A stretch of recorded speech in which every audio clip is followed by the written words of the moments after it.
and not accept that humanity goes to an ancestral pair. When because this is a great complicated organism. At that time, it was a simple cell. That's why. Let me finish this conversation. No, that's fine. I know you can help him out, but let me just finish this conversation. How do you know universal common ancestry is true?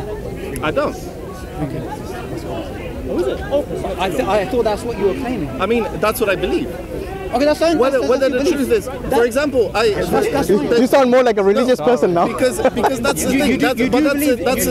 That's the thing about being open to logic and to science. No, but that's not. No, when you say I believe, none of your because I do believe it. Because none of your beliefs are ever set in stone and unchangeable. None of them. Well, his beliefs are based on 150 years of rigorous scientific evidence. Exactly. Now, your beliefs are based on zero. And I'm happy to if I am presented with evidence to support the fact that lives that we have evolved from different ancestral lines, then I'm willing to change. I'm a bit confused. When I first came here, your level of certainty was there. Now you're saying it's a belief. Yes. Yeah. All right? Mm-hmm. Now, if you're going to come to Speaker's Corner here, like we do with everyone, you have to give evidence if you're going to make a claim. Oh, so what is your evidence to support your claim? What's my claim? I didn't even make a claim. Exactly. I'm here to challenge your claim. Because your claim was you cannot shift the burden of proof on him when you're making the claim. Okay, and the other thing is, you said it was a belief. Now, you do realize that's religion. Exactly. That's what I said, yeah. Darwinism is actually a religion, which started off as a scientific theory, but is now a religion. And the proof is in the pudding. This man here and you, both of you believe in this, but you have no evidence for it. No evidence? Yeah. So you disregard the whole 150 years of science. Go ahead, give me some evidence. Give us the evidence then. The fossil record, the DNA. Okay. You disregard that? No, hang on. The fossil record is a subfield in biology. Hashim. You can't say an evidence is the fossil record. How is the fossil record an evidence for Darwinism? Where is it? Well, because it shows the history of the development of creatures. How does it support universal common descent? Because that's what it shows. That's what it looks like happened in the past. Okay, how does it show that? Well, because if you dig down, say, half a meter, you'll find creatures from around 5,000 years ago. If you dig down more and more, you'll find creatures from more and more longer ago. Okay. And what you'll find is that the more you dig deeper, you'll find more simpler creatures, which represent the things that creatures evolved into higher up. Okay, you do realize Darwinian theory believes that there is no inherent progress. Okay? So random mutations are random in respect to the organism. So there's no such thing as directed mutations. So according to classical Darwinian theory, and you can pick up any book, I'm just going to give you one reference, Philosophy of Human Evolution, published by Cambridge University just in 2013, 2014, it makes it clear there's no such thing as progress in Darwinian evolution. For example, you're no more complex than bacteria. For example, you survive and you reproduce, bacteria survives and reproduces. Bacteria that's been around for 4 billion years, we're equally complex to a certain degree. However, hang on. What does define... Hang on. Now you're contradicting yourself. Our bacteria, are they as complex as us? Well, bacteria that have been evolved around 4 billion years, and to some extent they are. They're not as complex creatures, but they have complex survival mechanisms. Yeah. Okay. It just depends on the selection. Do they survive and reproduce? Yes. Okay, do we survive and reproduce? Yeah. So according to, and let me just give you this, right, because you guys are not contradicting yourselves now, you're contradicting mainstream secular academics. For example, Henry Gee in his book, The Accidental Species, Misunderstandings of Human Evolution, he says, and he's a Darwinist, we are no more complex than bacteria. Okay. Right? According to Darwinism. So you can't come here and say we are more complex. We are not according to your worldview. How do you understand that we are not more complex? What is meant by that? It's not me, by the way. No, that's fine. Okay. But that's it's not evidence. No, it's not me. So this is Darwinist. Okay. This is Darwinist. This is Darwinist. Because at the core, I see what you mean by the statement that we're no complex, because at a fundamental level, our bodies and the bodies of bacteria have very, very similar mechanisms. Okay, now you're referring to something known as homology. Okay? Homology is the claim that similarities are due to common descent. Okay. Okay? Yeah. This is how they look at a chimpanzee and a human being, and they say, because of similarities, there must be a common ancestor. Yeah, but no, that's been, okay? that's not true though, because there's a lot of different places. Okay, wait, hang on. I'm going to speak to one person at a time. Many different places. Things have evolved in many different places. I'm going to speak to one person at a time. Okay? Now, what you're referring to is homology. Okay. Now, there's some issues with homology. Number one, you need to understand, homology is an assumption. Okay? It's not something which is based upon concrete observation. Secondly, we know of a counterfactual to this assumption of homology known as homoplasy. For example, there's genes in your body which develop to let you see, for you to have eyes. Likewise, there's genes in the octopus which are there to help it see. But these are known as homoplasious genes. They're not due to common descent. So homology is something which is an assumption which has a counterfactual to it known as homoplasy. Plus, to rectify that discrepancy, what you have to do is you have to put together a probabilistic framework based upon Bayesian probabilities with 9 mathematical assumptions, and then you come to what would be considered an approximation based upon assumptions and conceptual problems of a divergence between different species, right? In the same way, hang on. In the same way, so hang on a second. In the same way that a bat's wing is that I assume that a bat's wing came from the same thing as a bird's wing. No, but because it fulfills the same function. No, but the thing is, that's not due to common descent. Those traits are not. Yeah. Because they have evolved at different points after those species have already split. So your initial point about homology. Yes, but then you go back. Yep. Then you go back even further. So let's say you have different ancestors. So my basic claim, the thing that I find the most incorrect. Sorry, say that again? The thing that I find the most incorrect, and it's a view, not really an opinion.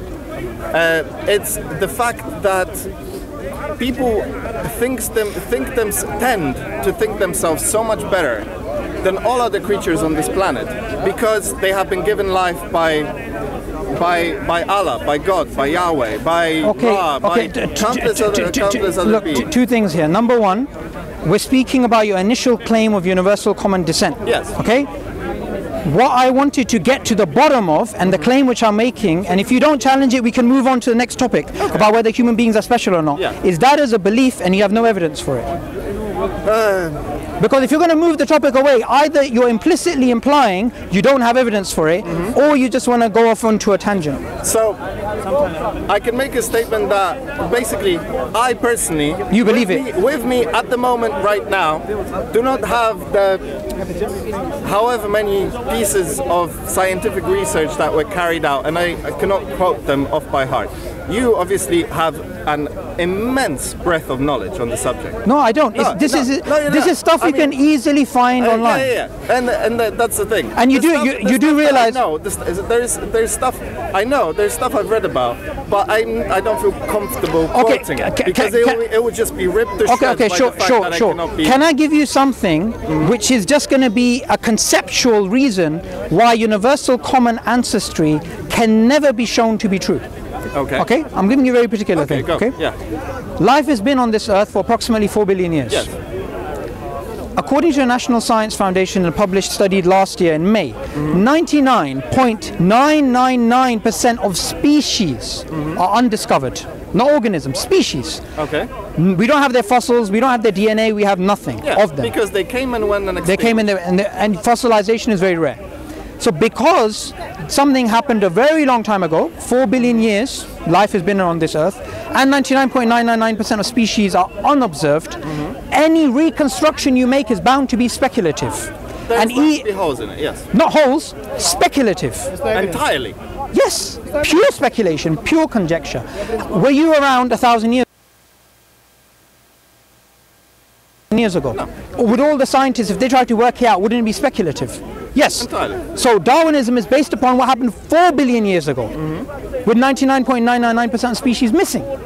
So by that same logic, it is also speculative. But Darwinism is the observation of what has happened. It's not an observation. It's a reconstruction of phylogenetic relationships in the remote past. It's mainly observing the things that took place before Darwin, I'm sure you know where Darwin formed the theory, right? On the Galapagos Islands, right? Well, there's dispute about that, but he went there. He did the, I mean, classified the species. But the thing is, look, there all he did was he came up with a way that organisms change, adaptation. And before he published The Origin of Species, a Christian creationist 20 years before him, he already published the theory of natural selection as an adaptation. So there's nothing new. All he did was he made a claim that natural selection leads the bacteria to the elephant. It leads, you have this natural blind process with no foresight, and this has created all of life on Earth. And he came at a time where Christianity was dying, and there was a rise of secularism, and from the very beginning, he got support from secularists, whether they understood what he was saying or they did not, because it was a religious challenge to Darwinism. For example, just a few years ago, Jerry Fodor, an atheist philosopher of science, he published a book called What Darwin Got Wrong. And what he said at the beginning of the book, and he's an atheist, and he published the book with another evolutionary scientist, and they're both atheists, and what they said is this: they were challenging Darwinism because it wasn't making sense. But they said, we realize in our industry, which is the scientific enterprise and the philosophical community, allegiance to Darwinism is absolute, whether you understand it or you don't. Okay. And the proof is in the pudding that you've come here believing and claiming that it's true, but you don't have any evidence. You've just been socialized into accepting it. Okay. Fair enough. Fair play. So I think you've read that book. Yeah. So what have they proposed instead? Okay, they didn't propose it. They proposed what other scientists have come up with. Okay. So they proposed EVO-DEVO, evolutionary development biology, as an alternative. Okay. Plus, there are 5 alternatives that we currently have in evolutionary biology which challenge Darwinism. We have evolution by natural genetic engineering, put together by atheist evolutionary biologists. We have neo-Lamarckian evolution, we have mutationism, we have symbiotic evolution, and we have evolution by self-organization. All of these 5 alternatives to Darwinism you'll never hear about, because Darwinism has become into a religion. Yet all of these 5 alternatives were put together by atheist evolutionary biologists who don't believe in God. Okay, yeah. And the reason why people believe it to be true, universal common ancestry and natural selection creating all of things, is just because we've been socialized into it. We've got no evidence for it. I respect that. And I will admit, I have not heard about the theories that you mentioned otherwise. I have not heard about them. But I'm very curious to hear what they say. Okay, just look them up. What they basically say is the core of Darwinism is we have random mutations and natural selection accumulates those over billions of years. What they're claiming is the random mutations are not beneficial. They're claiming they are directed mutations, which are changes due to the environment. So they're directed changes. Natural selection is a trimming force. So say you got a hedge and you want to cut off the leaves. That's what natural selection does. It just trims. It explains the survival of the fittest, but not the arrival of the fittest. Okay. And they come up with a whole bunch of evolutionary mechanisms which are challenging Darwinism. And the whole reason why Darwinism was popular was this. Richard Dawkins, in his book The Blind Watchmaker in the 1980s, he says before Darwin, atheism may have been logically tenable, right? You may have some sort of evidence for atheism, right? But after Darwin, we became intellectually satisfied atheists. So the reason why they're not laying any alternative within science is because the religion of atheism is based upon the belief in Darwinism. This is why you never hear any of the things which I'm saying right now. But if you go to academia, you'll find them everywhere. And those people who challenge this in academia, who are atheist philosophers of science, atheist evolutionary biologists, do you know what they call them? Secular creationists. Because they don't believe in God. So it's the only scientific theory in history which has become into a religion, and it's the only scientific theory in history which has cost the lives of millions of people. How so? Hitler, what he did is he applied Darwinism to a social context. He applied eugenics to a social context. Yep, and who came up with eugenics? Darwin's cousin.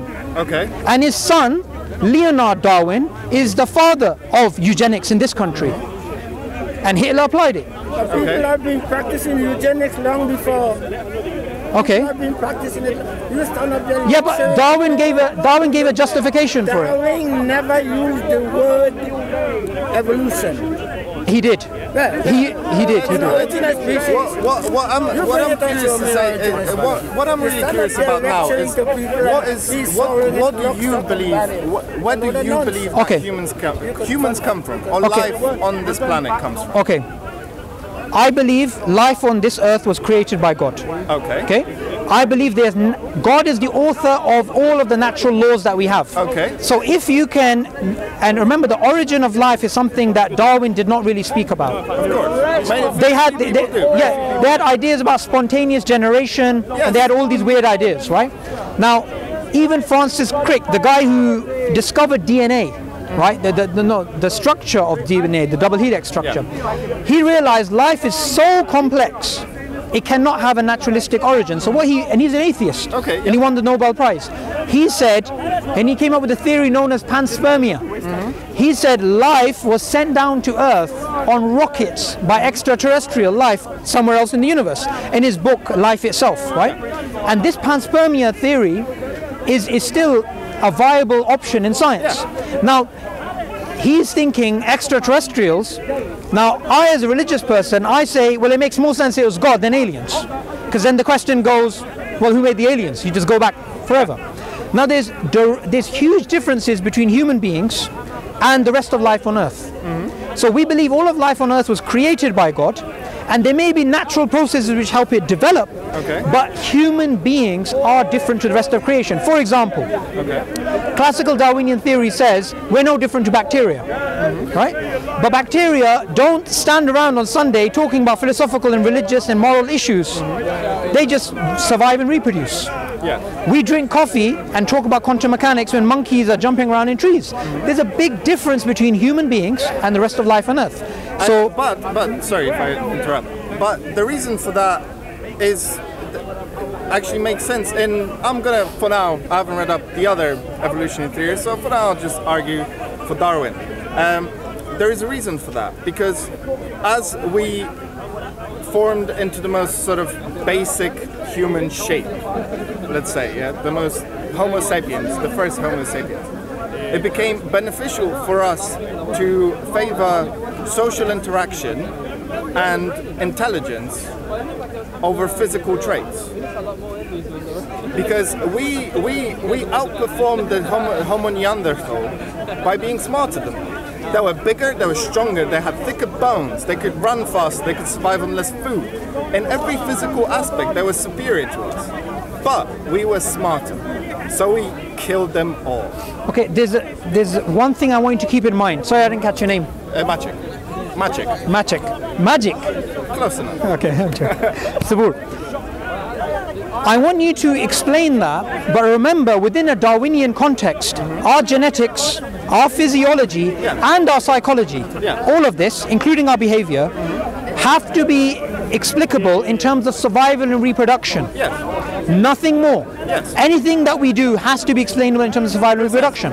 Now, this is a big bone of contention amongst evolutionary biologists and philosophers of science. For example, we have things like religion, which in terms of evolution, Darwinian evolution, don't really make sense. When you bow down, like we Muslims do, and pray to God 5 times a day, it doesn't help with your survival and reproduction. When me and you sit around talking about moral, ethical issues, or when we talk about, GTA 7 or whatever's out, and who got the highest scores, that's got nothing to do with survival and reproduction. So even atheist scientists, philosophers of science, have realized human social behavior cannot be explained in terms of Darwinism, because if Darwinism was true, then the selfish gene idea would be correct. So the only reason why I would help you was to help my own genes survive.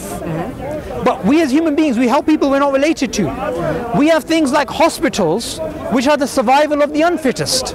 And you and me pay for it through our tax, right? So Darwinian evolution doesn't explain the vast majority of human behavior. And even, okay, just give me a second. Go ahead, Even atheist philosophers of science and evolutionary biologists have realized there's big problems with sociobiology, as they call it. Sorry, what was your question? I just said you're wrong, but yeah, it's fair. In what way? it does explain a large amount of human behavior. Okay, so how would it explain altruism?